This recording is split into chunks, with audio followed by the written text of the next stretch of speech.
40문을 제가 문제를 읽겠습니다. 40문. 그리스도는 왜 죽으시기까지 낮아져야 했습니까?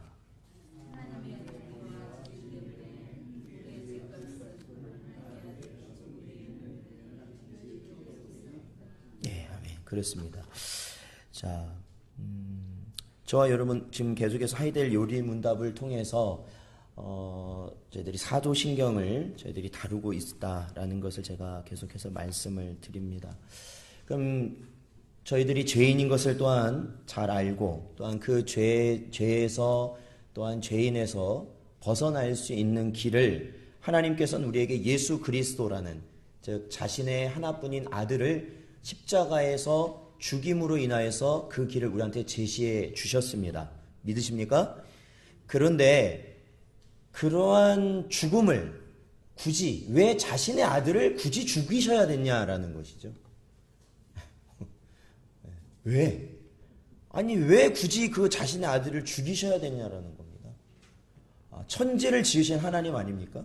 또한 이 세상의 모든 것을 다스리시는 주제라는 이름이 주제라는 호칭이 붙는 바로 그분이 하나님이신데 아니 보세요. 힘있고 능력있고 권세가 있는 사람이라면 그냥 무슨 일 있으면 그냥 탁 뭐 이렇게 처리하면 되는 거 아니에요?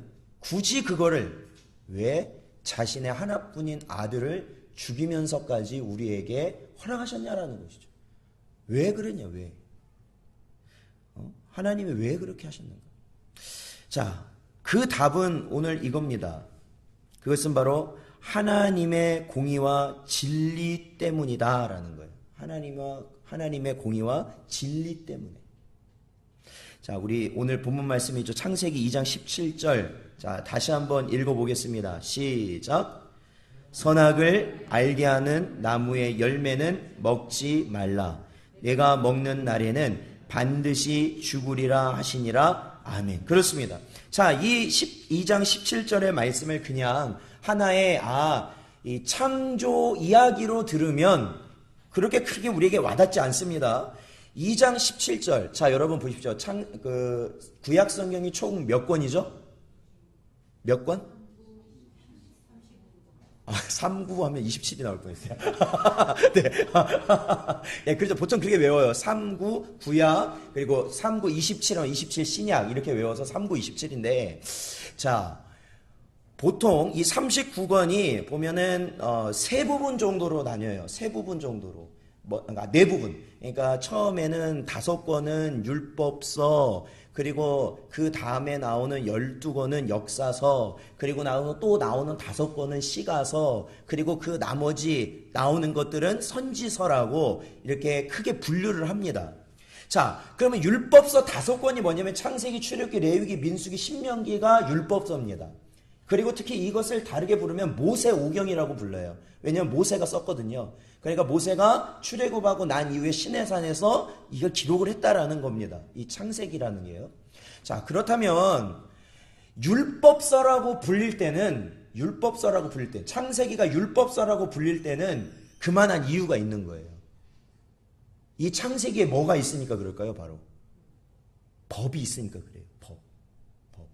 그럼 창세기를 보세요. 차라리 레위기 같은 걸 보면은 뭐 해라 하지 마라 막 규칙이 많잖아요. 제사법도 있죠. 막 여러 가지 있으니까 이거는 법 같은데 이 창세기를 보면은 그냥 이야기예요. 그냥 여기서 어떻게 법을 찾을 수 있겠느냐는 거죠. 근데 오늘 저와 여러분이 읽었던 창세기 2장 17절 그게 바로 법이에요. 그게 법. 그냥 이야기로 넘어가는 게 아니라 법이라는 거예요. 그래서 예수님께서 사람을 지으시고 그 사람들에게 뭐라고 말씀하시냐면 선악을 알게 하는 나무의 열매를 어떻게 하라고요? 먹지 말라. 그러면 어떻게 된다고요? 정녕 너희가 죽으리라 말씀하신 거죠. 그게 법이에요. 법. 그게 법이 거기 안에 있는 거예요. 자, 그렇다면 이 법을 만드신 분은 누굴까요? 이 법을 누가 만드셨어요? 하나님이 만드셨죠. 그러니까 법을 제정하신 분이 하나님이시죠. 자, 그렇다면 여러분, 자, 하나님께서는 말씀하십니다. 이 나무에는 열매를 먹으면 너희가 정녕 죽을 것이다. 그러니까 먹지 말아라. 그러면 이 나무의 열매를 먹으면 어떻게 된다는 거예요? 죽는다는 거죠. 그 결과는 반드시 죽는다는 거죠. 자, 다시 한번 이 법을 누가 만드셨다고요? 그러면 이 법을 정하신 분이 하나님이신데 아담과 하와가 그 열매를 먹었을 때 결국 어떻게 됐어요? 그 법대로 죽었죠. 그 육신이 수환이 생겨서 죽게 됐고, 또한 그들은 사실은 영원한 지옥에 들어가서 그 벌을 감당해야 될 수밖에 없는 처지에 놓이게 되었다라는 거예요. 근데 하나님께서는 하나님의 이 사람을, 우리를, 하나님이 택한 백성을 사랑하신다고요? 사랑하지 않으신다고요? 사랑하셔요. 그래서 비록 이들이 범죄하여서 죽을 수밖에 없는 자들이 되었지만, 그럼에도 불구하고 하나님께서는 그들을 사랑하셔서 그 멸망의 길에서 구원하기를 하나님이 원하셔요? 원하지 않으셔요? 원하셔요. 근데 여기서 이제 중요한 포인트가 나오는 거죠. 우리가 다시 하나님의 그 사랑 가운데서 다시 하나님의 자녀로서 그 멸망 가운데 있지 않고 구원의 길을 가는 존재들이 되게 하기 위해서 하나님은 자신의 말을 번복하실 수 있을까요? 없을까요? 그게 안 된다는 거예요. 그게 안 된다는 거예요. 정령 죽으리라 하신 그 법은, 이미 하나님이 말씀하신 그 법은 사라질 수가 없다라는 거예요. 정령 죽으리라. 이 과실을 먹는 사람은 정령 죽으리라. 그러니까 하나님이 어떠한 분이신지를 저와 여러분이 잘 알아야 돼요. 하나님은 공의의 하나님이시라고 그러잖아요. 즉 하나님이 말씀하신 그 법은 하나님 자신조차도 그 법에 따르신다라는 거예요. 따르신다. 그렇기 때문에 정령 죽어야 되기 때문에 예수님께서는 이 땅에 오셔서 어떻게 하셔야 돼요? 정령 죽으셔야 됐다라는 거예요. 우리와 같은 모습으로 오셔서 정령 죽으셔야만 했다라는 거죠. 제가 지난번 우리 부모 주일에서 우리 부모님들 제가 이제 주일날 제가 잠깐 권면 드렸지만은 그거는 부모님뿐만 아니라 성도는 그래야 돼요. 자신이 내뱉은 말엔 자신이 책임을 져야 되는 거예요. 죽으나 사나 져야 되는 거예요. 그 한마디로 인해서 모든 걸 잃게 생겼다. 그래도 져야 되는 거예요. 그게 성도예요. 그게 성도예요. 어저께 한 말, 오늘 한 말, 내일 할 말까지 다 다르다면 죄송하지만 성도가 아니에요. 하나님은 그런 자식을 둔 적이 없어요. 쉽게 말하면. 왜? 하나님의 자식은 누구를 닮아야 돼요? 하나님을 닮아야 될 거 아니에요. 하나님을 닮아야 돼요. 그러므로 여러분, 우리가 말할 때는 굉장히 주의해야 돼요. 굉장히. 야고보에서도 말하지만 말을 진짜 조심해야 된다. 말하는 거 진짜 조심해야 된다. 왜? 한번 뱉으면 어떻게 해야 되니까? 그걸 어떻게 해야 돼, 우리가? 책임을 져야 되니까. 책임을 져야 되니까. 왜? 아버지께서 그러하셨다니까요. 아버지께서는 이 모든 것을 좌지우지 하실 수 있는 분 아니에요? 이 땅에서 권력이 어느 정도만 있어도 정말로 힘으로 돈으로 안 되는 게 없다고 하는 세상인데 하나님께서는 이 모든 걸 다 다스리시는 분이라면서요. 모든 걸 주관하시는 분이에요. 근데 그 하나님이 어떻게 하셨다는 거예요? 자신이 말씀하신 그 법을 자신이 지키시기 위해서 자기의 아들을 죽이셔야 했다. 하나밖에 없는 아들을 죽이셔야 했다. 사랑하는 성도 여러분, 우리가 하나님을 믿고 또한 우리 신성전원교회에 또한 우리가 성도로서 이 땅을 살아갈 때에 언제나 우리의 말에 책임을 질 수 있는 여러분 되시기를 축원드립니다. 우리 말에 책임을 져야 돼요. 잘못한 건 잘못했다고 해야 됩니다. 잘못한 건. 직분의 고하가 필요 없어요. 어른이고 아이고 필요 없어요. 그래서 저는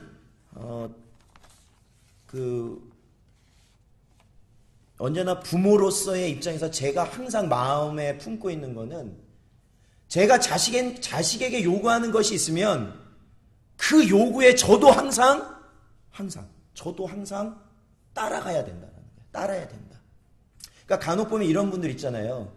부모들이 보통 보면 자녀들이 핸드폰 게임 하는 거 좋아해요, 싫어해요? 부모들이. 좋아해요, 싫어해요? 막 애들이 막 핸드폰 게임 막 하고 있으면 좋아해요, 싫어해요? 싫어하죠? 근데 그렇게 싫어하는 부모들은 하고 있어요. 젊은 부모들을 보면 자기는 하고 있는데 애들은 못하게. 이러면 돼, 안 돼?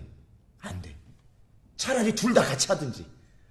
같이 그냥 해. 아빠랑 그냥 자식이랑 같이 하든지. 아니면 그게 옳지 않은 거라면 둘 다 하지 않아야 된다는 것이에요. 둘 다 하지 않아야 돼. 바로 이러한 기준들이 세워져 나가야 되는 거죠. 교회에서도 마찬가지죠. 교회에서도 마찬가지예요. 제가 목사로서 가진 마음이 있다면 그거죠. 성도들한테 요구하는 거 있어. 뭐 예배, 기도, 또 뭐 이렇게 성경을 읽으세요. 뭐 헌금, 뭐 이런 거 우리가 성도로서 마땅히 같이 해야 되는 그런 것들 있잖아요. 그런 걸 얘기를 해. 그러면 얘기를 함과 동시에 그거는 누구가 또 따라야 된다는 거예요. 제 자신이 항상 그 길을 따라가기를 저는 항상 마음속에 항상 새긴다는 거예요. 그거라는 거죠. 그거죠. 그러면 되는 거예요. 그러니까 한 말로만 하면 돼요. 하나님이 요구하신 거 내가 하고 그만큼만 하면 되는 거예요. 더 이상 더 이가 아니라 다 그만큼. 바로 그래서 죽어야 되는 것이 죄값이에요. 그러니까 죽어야 돼요. 이 죽음이라는 게 어쩔 수 없이 죄값이기 때문에 예수님은 죽으셔야 됐다라는 거예요. 그런데 아무나 죽으면 되느냐? 아니죠. 거기에 가치에 맞아야 된다라는 것이죠. 그렇죠? 500원을 빌렸으면 500원을 갚아야 되는 거지. 500원을 빌렸는데 10원짜리 하나 주고 이거 나 다 갚았다 하면 말이 돼요, 안 돼요? 안 된다는 말이에요. 그러니까 아담과 하와를 통해서 전 인류가 죽게 된 이 상황에서 바로 그 가운데 하나님이 택한 백성을 살리시기 위하여서 그냥 어떤 한 사람이 죽는다고 해서 그것이 해결될 문제는 아니라는 거예요. 그 죄값에 합당한 존재가 죽어야 된다라는 것인데 그 죄값에 합당한 존재는 누구예요? 바로 하나님의 아들밖에는 없다라는 것이죠. 죄 없는 하나님의 아들밖에. 하나님이 죽으셔야만 했다라는 것이죠. 자, 우리 신약성경 찾아보겠습니다. 로마서 8장.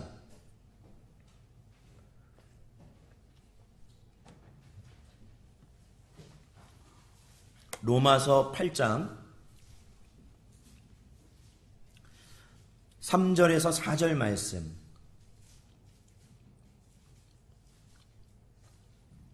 로마서 8장 3절 4절 같이 읽어보겠습니다. 시작.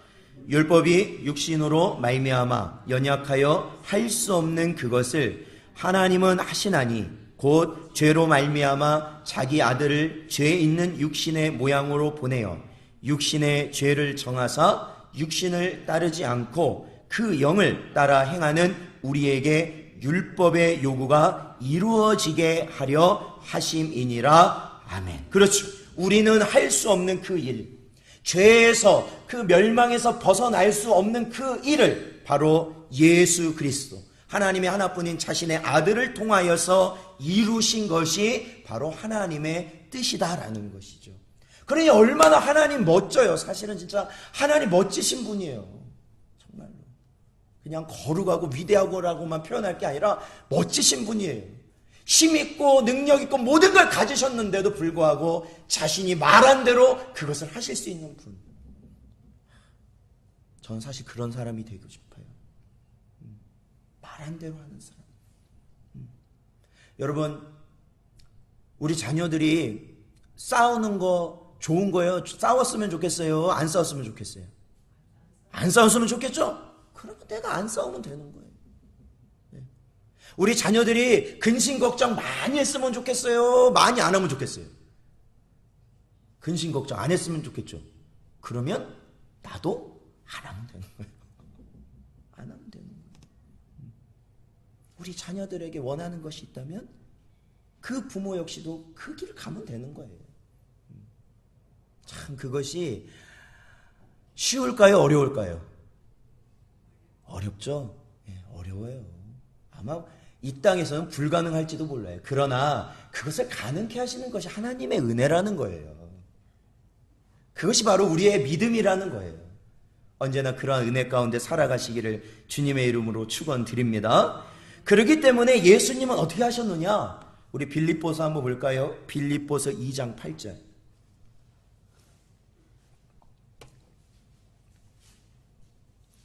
빌립보서 2장 8절 말씀 같이 읽겠습니다. 시작. 사람의 모양으로 나타나사 자기를 낮추시고 죽기까지 복종하셨으니 곧 십자가의 죽으심이라. 아멘. 그렇습니다.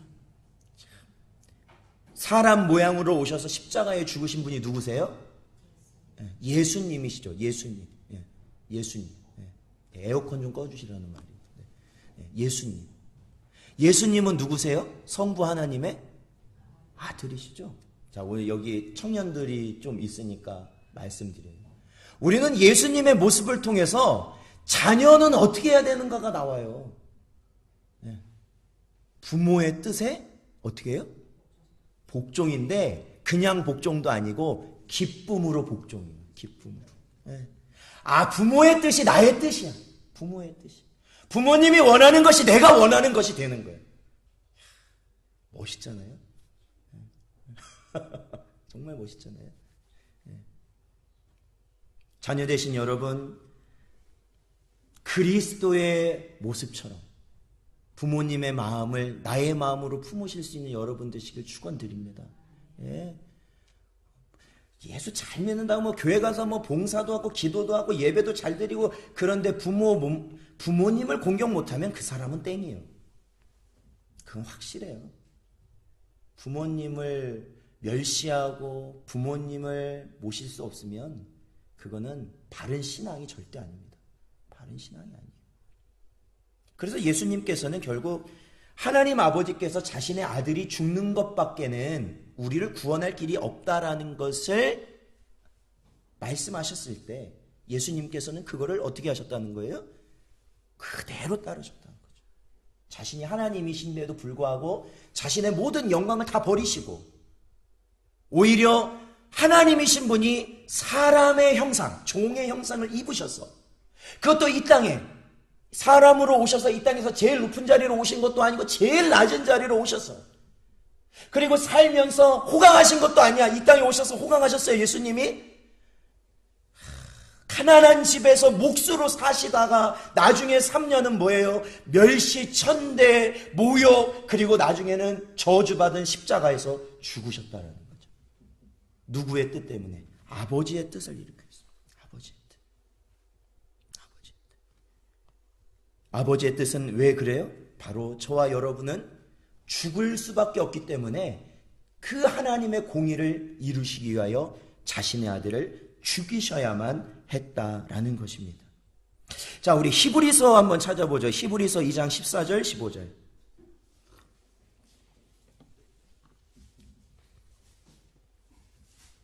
히브리서 2장 14절 15절.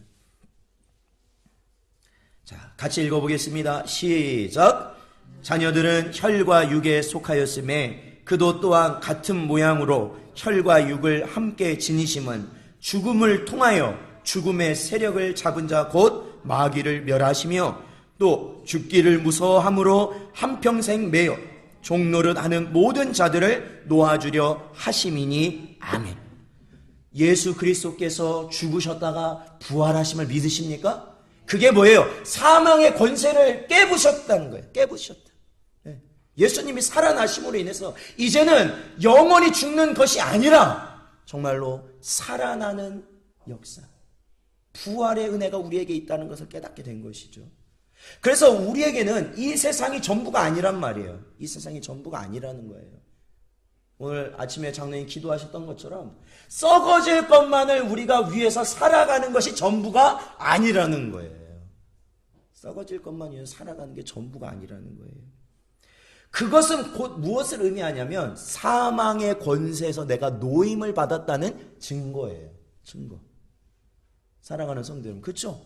먹을 것, 입을 것, 살 것, 이 땅 가운데 필요한 것에 내가 휘둘리면서 살지 않고 보이지 않는 그 영원한 나라를 소망하며 오늘 하루하루 주실 일용한 양식에 감사하며 오늘도 내가 하나님의 일을 감당할 수 있는 힘을 주심에 감사하며 살아가는 것은 그가 어떠한 상태라면 사망 권세에서 노임을 받았다라는 거예요. 믿으십니까? 사망 권세에 노임 받았다라는 거예요. 네. 사망 권세에서. 그것이 바로 예수 그리스도를 통한 바로 죽으심. 그를 통한 열매들을 우리가 누리는 것이다.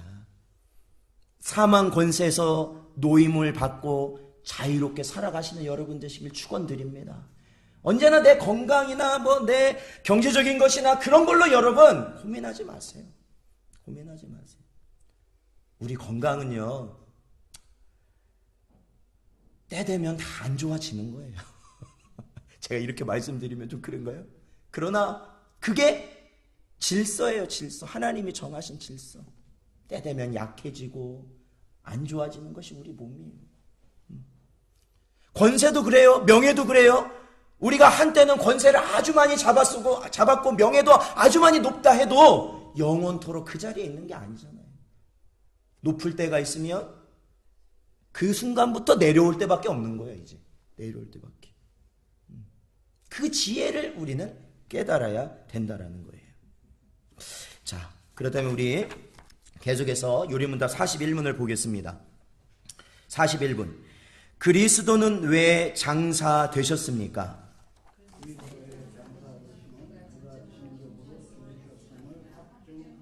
예, 우리가 예수님께서 십자가에 달려 죽으신 다음 사건을 우리가 예수님이 죽으신 다음에 중요한 사건이 또 뭐가 있습니까? 죽으시고 부활. 그렇죠. 부활. 우리 부활에 굉장히 치좀 맞추죠. 그런데 예수님께서 죽으시고 난 다음에 장사되신 것도 굉장히 중요한 거예요.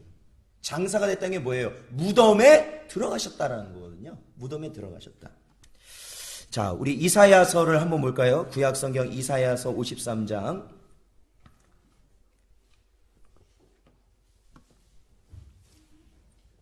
이사야서 53장 9절 말씀. 예, 같이 읽어보겠습니다. 시작. 그는 강포를 행하지 아니하였고 그의 입에 거짓이 없었으나 그의 무덤이 악인들과 함께 있었으며 그가 죽은 후에 부자와 함께 있었도다. 아멘. 예, 여기 보면요, 이 53절 9절에 그는이라고 표현된 이분은 바로 예수님에 대한 이사야서 53장에 나온 예언입니다. 메시아의 예언이에요. 메시아에 대한 예언. 자, 그가 죽은 후에는 부자와 함께 있었도다라고 말을 하고 있거든요. 자, 여러분, 이 그리스도께서 장사되신 사건이 왜 중요하냐면 이 요리문답에서는 이렇게 말을 해요. 그리스도의 장사되심은 그가 진정으로 죽으셨음을 확증하는 사건이다. 그러니까 단순히 기절하셨거나 아니면 그냥 혼수 상태에 있거나 아니면 그냥 의식이 없는, 죽지는 않고 의식이 없는 상태가 아니라 확실하게 죽으셨다는 것을 무덤에 장사되시는 사건을 통해서 확증하기 위함이시다라는 것이거든요. 네. 자, 이사야서 53장 9절에 보면은 그가 죽은 후에 누구와 함께 있었다고요? 부자와 함께 있었도다라고 이야기하세요. 자, 우리 마태복음을 한번 보세요. 마태복음 27장.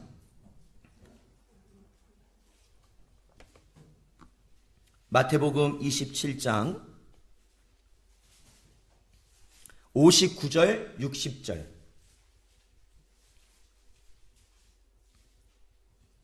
네, 같이 한번 읽어보죠. 59절 60절 읽어보겠습니다. 시작. 요셉이 시체를 가져다가 깨끗한 세마포로 싸서 바위 속에 판 자기 새 무덤에 넣어두고 큰 돌을 굴려 무덤 문에 놓고 가니. 아멘. 그렇습니다.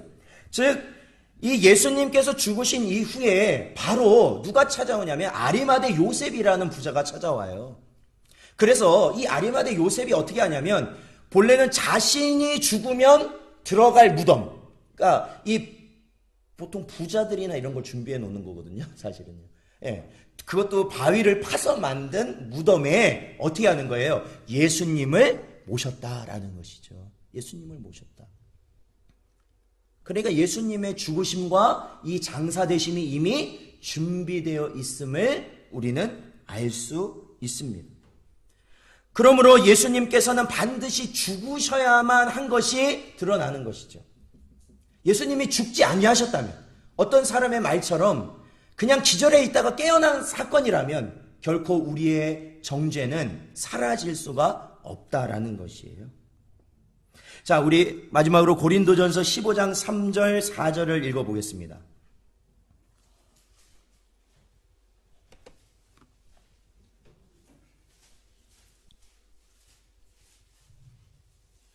고린도전서 15장 3절과 4절 말씀. 자, 같이 읽어보죠. 시작. 내가 받은 것을 먼저 너희에게 전하였노니 이는 성경대로 그리스도께서 우리 죄를 위하여 죽으시고 장사 지낸 바 되셨다가 성경대로 사흘 만에 다시 살아나사. 아멘. 그렇죠. 성경대로, 이사야서에서 말하고 있는 성경대로 예수님은 죽으셨고, 누구를 위해 죽으셨어요? 우리를 위해 죽으셨고, 그 다음에 빠지면 안 되는 부분이 이거라는 거예요. 죽으신 다음에 어떻게 되셨다고요? 성경대로 장사되셨다. 장사되셨다. 그러니까 뭐예요? 완전히 확실하게 죽으심으로 우리의 구원을 이루셨다. 그리고 성경대로 사흘 만에 어떻게 하셨다? 살아나셨다라는 것이죠.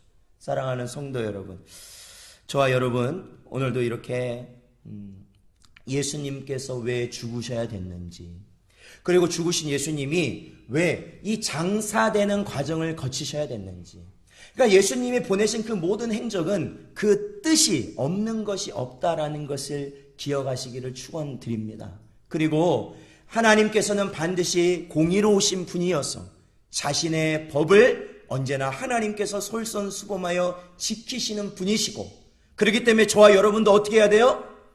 지켜야 된다는 거죠. 지켜야 된다. 지켜야 된다.